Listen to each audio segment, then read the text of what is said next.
বিভিন্ন মানুষজনের সাথে কথাবার্তা বলে যেটা বুঝতে পারলাম যে বিএনপির অল্প কিছু সংখ্যক নেতা যারা এখনও চাইতেছে যে পিনাকির সাথে একটা ভালো সম্পর্ক বজায় রাখতে, তাদের উদ্দেশ্য একটু ভিন্ন। তারা বেসিক্যালি দুইটা কারণে পিনাকির সাথে কানেক্ট থাকতে চায়। একটা হলো যে পিনাকি যে ভয় পায় তারা, কারণ এই লোক তো ভিশাসলি অ্যাটাক করে, সত্য মিথ্যার কোনো বালাই থাকে না, এইটা একটা রিজন।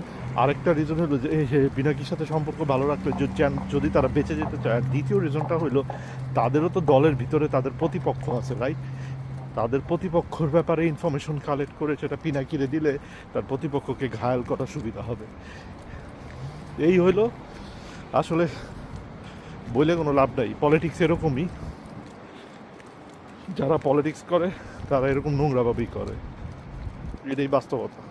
যা কথাবার্তা শুনে যা বুঝলাম তাই শেয়ার করলাম আর কি। যাই হোক, সবাই ভালো থাকবেন, আল্লাহ হাফেজ।